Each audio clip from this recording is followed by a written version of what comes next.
Welcome back, guys. This is Jake from Jake's Offshore Adventures, and you guessed it, we're Wahoo Spearfishing again, so buckle up and enjoy this episode.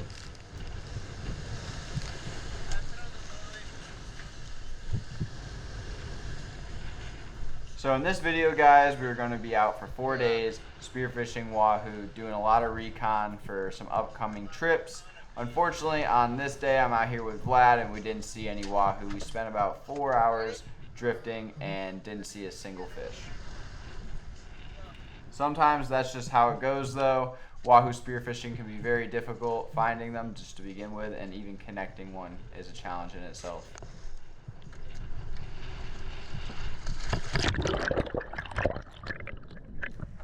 So it's been a long season of shooting grouper, and it's time to switch over to shooting Wahoo. A little bit different this year. I have a new gun, the Alemani 135 inverted roller, and I can truly say this gun is probably my favorite gun I've ever shot. It's just super accurate, lots of power, shoots a 10 mil shaft, and I don't think I'd rather be shooting anything else at a Wahoo.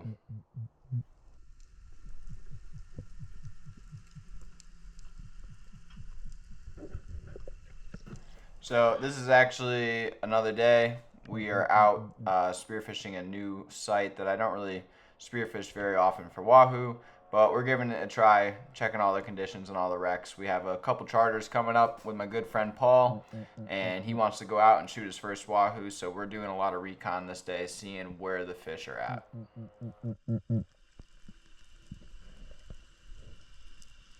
So we're really looking for any signs of life. As you can see, there's yellow jacks, amber jacks, stuff to shoot for the charter.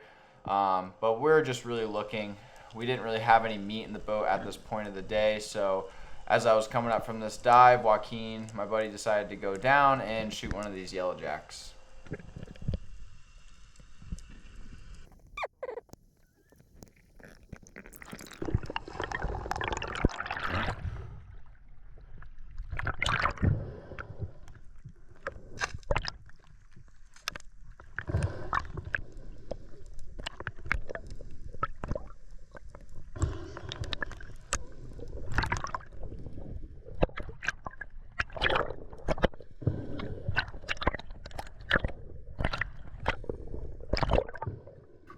Joaquin got himself a really nice yellow jack for dinner tonight. Pretty stoked. Yellow jack's one of our favorite fish down here in the Keys. It's really good sashimi and lots of other different ways you can cook it up. But I love shooting these fish, and it was great to get a little bit of meat in the boat today. So this next clip here, we ended up almost calling it for the day, and I wanted to do one more drift, and as soon as I jumped in, I had a Wahoo swim under me and didn't have time to turn my camera on, but luckily I was still able to get the end of the fight here on the GoPro.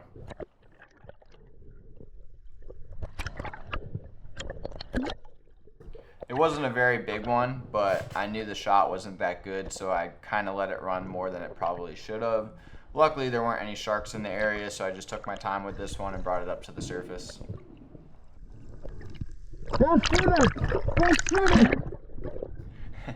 Joaquin is dying right now. He just was chasing after that Wahoo faster than I was, and I just told him to go down and take a second shot, and that fish is not shallow. It's probably in 35-40 feet.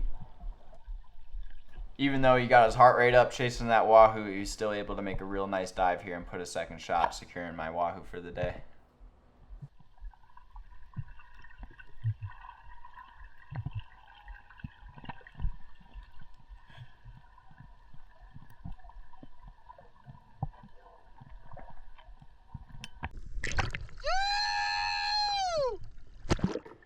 The stoke is real. I mean, when you go 8 hours all day looking for these fish, and around the last drift of the day we actually see one and shoot one once everybody is kind of tired of diving and wants to call it a day, great way to boost the morale on the boat.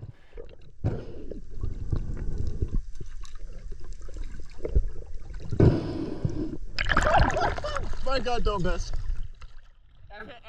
That statement is now false. I had missed 2 Wahoo with the Alemani, and unfortunately it wasn't because of gun error, it was user error. So stay tuned to see those misses. We do not hit them all, even though we wish we could.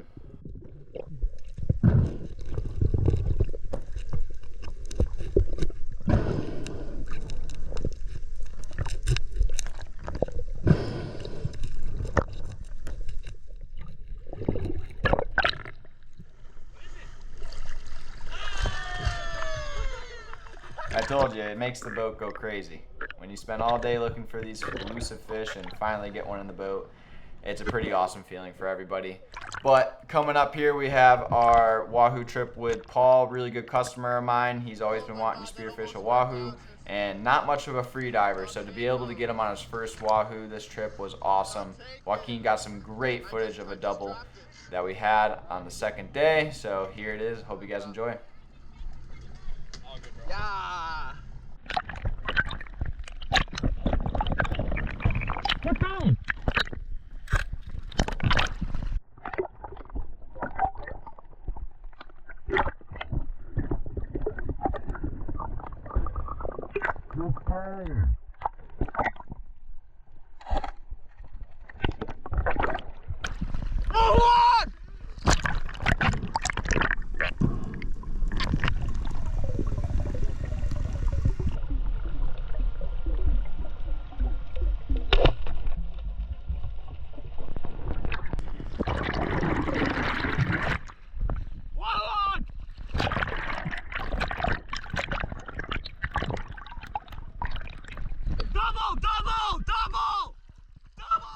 So pretty freaking awesome. Got 2 fish as soon as we showed up in the morning to the spot, and fish swam right in. There was about 8 other boats around us and sharks, so it was about to get pretty hectic.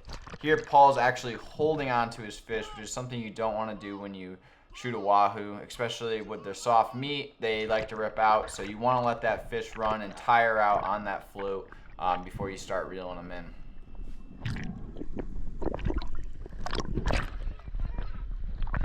Paul, let him run! Let him run!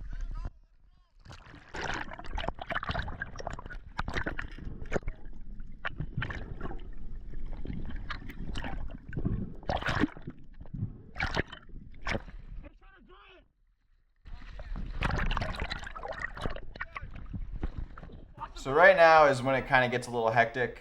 Right now we have 2 fish on, and my guide in the water also got a fish.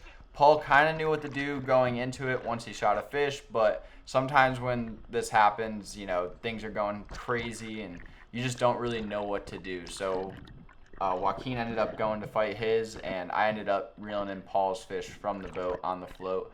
Luckily it wasn't a giant, or else it would have been a lot harder, but we got both fish in the boat and it was a good start to the day.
Pretty awesome. We were super stoked. Great start to the day. It was pretty slow after this. We didn't end up shooting another fish or seeing one until sunset, so that's just how it is sometimes. But here's my 2 misses. We're out the next day. I'm here with Vlad. Had some fish come in on my first drift, and I let the front of the school kind of go by and tried to stone this one here in the back, and that's why I missed it. I aimed for the head, and the fish moved. It was probably a 10-foot shot, and it just moved and dodged my shaft. Sometimes those fish can do that. And on this one, I'm pretty sad about. I got another gun from Vlad, followed the school, and right before I pulled the trigger, I pulled the gun down and missed the fish. We don't hit them all. What the This next drift, I got redemption. I had the school come in again and turn my camera on right as I dove and got the shot I wanted. Good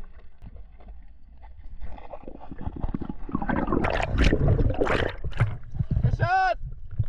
Awesome!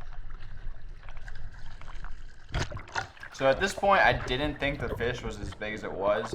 I use a nice 20-25 foot bungee on my float line and a really small float.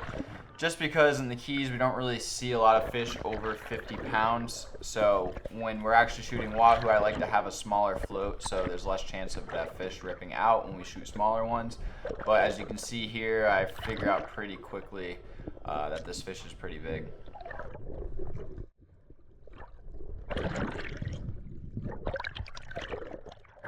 So I'm going to let this clip play out of me fighting this wahoo. I want you guys to kind of see what it takes to actually fight a fish this size and how much energy it actually takes catching up with this buoy.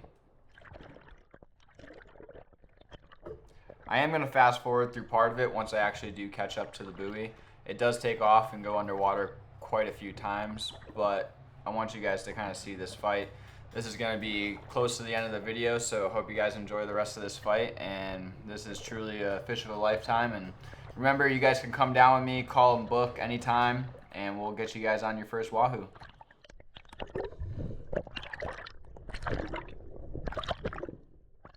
Just when you think you got it, the fish takes off again, and it took another big run, so I kind of fast forward through this part. It took me about 3 minutes to catch up with this buoy again.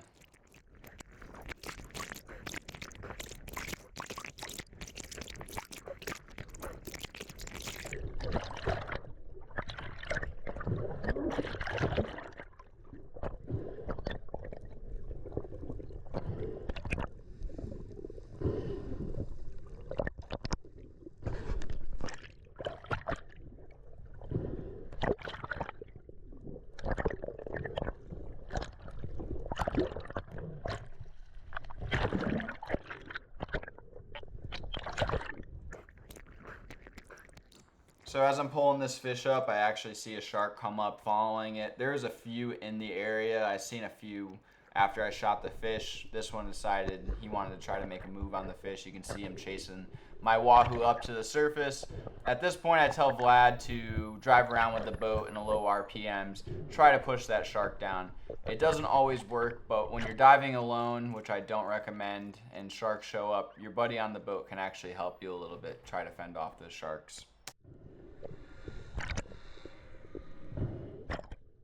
So the sound of the motor plus this white water actually scares the sharks down. Another tip is you can use your arm in a circular motion slapping the water, which I did if you picked that up in the video. It scares the sharks down. They don't like it. Throw that in with a couple screams, and most of the time you can get those sharks to swim down if they're not too hungry. And right here I tell Vlad he's good, and the fish is up, shark's down, and I was able to secure this wahoo. Now I know in the Keys this does work. I know Vlad's told me when he's gone to Tahiti to spear big wahoos, the sharks actually like the white water. They tell you not to swim in the white water. The Galapagos sharks will come up. But from what I found, it works really well with the bull sharks here. They came out of nowhere.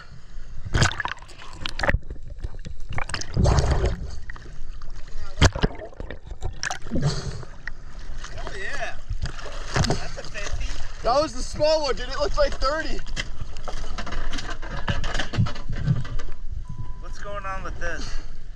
It's the VHF. You just had to press the button. Okay. Alright, put me in and then deal with it. Yep. Well, thanks so much for watching, guys. I hope you guys enjoyed this episode. We'll have a lot more coming your way. But remember, like, comment, subscribe, and we'll see you guys on the next one.